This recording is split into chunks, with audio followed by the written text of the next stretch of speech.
Amanullah Ayurvedic health care ಶಿಬಿರ ಚಿಕ್ಕಬಳ್ಳಾಪುರದಲ್ಲಿ ಮೊದಲನೇ ಬಾರಿಗೆ ಆಯೋಜನೆ. ಈಗ ನಮ್ಮ ಚಿಕ್ಕಬಳ್ಳಾಪುರದಲ್ಲಿ ಮೊದಲನೇ ಬಾರಿಗೆ ಹಕೀಂ ಅಮಾನುಲ್ಲಾ ಸಾಹೇಬ್ ಬರುತ್ತಿದ್ದು, ಫೆಬ್ರವರಿ 1ರಂದು ಆಯುರ್ವೇದಿಕ್ ಹೆಲ್ತ್ ಕೇರ್ ಶಿಬಿರ ನಡೆಯಲಿದೆ. ಶಿಬಿರ ನಡೆಯುವ ಸ್ಥಳ ಹಜರತ್ ಮಿಸ್ಕಿನ್ ಶಾ ಸೈಲಾನಿ ದರ್ಗಾ ಶಾದಿ ಮಹಲ್, ಎಂಜಿ ರಸ್ತೆ, ಚಿಕ್ಕಬಳ್ಳಾಪುರ. ಈ ಒಂದು ಶಿಬಿರದಲ್ಲಿ ಹೃದಯ ರೋಗ, ಮೂತ್ರಪಿಂಡ ಕಾಯಿಲೆ, ಮೆದುಳಿನ ಕಾಯಿಲೆ, ಪುರುಷರ ಸಮಸ್ಯೆಗಳು, ಮಹಿಳೆಯರಿಗೆ ಕ್ಯಾನ್ಸರ್ ರೋಗ, ಹೃದಯ ರೋಗ, ತಲೆ ಕೂದಲು ಉದುರುವಿಕೆ, ಚರ್ಮದ ಸಮಸ್ಯೆಗಳು, ಶುಗರ್, ಬಿಪಿ, ಥೈರಾಯ್ಡ್ ಸೇರಿದಂತೆ ಇನ್ನು ವಿವಿಧ ಕಾಯಿಲೆಗಳನ್ನು ವಾಸಿ ಮಾಡಲಾಗುತ್ತೆ. ಈ ಶಿಬಿರ ಪ್ರತಿ ತಿಂಗಳು 1ನೇ ತಾರೀಕು ನಡೆಯುತ್ತೆ.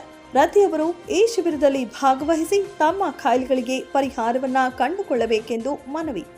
ಹೆಚ್ಚಿನ ಮಾಹಿತಿಗಾಗಿ ಸಂಪರ್ಕಿಸಿ 7349676863 ಹಾಗೂ ಮತ್ತೊಂದು ಮೊಬೈಲ್ ಸಂಖ್ಯೆ 8861558998.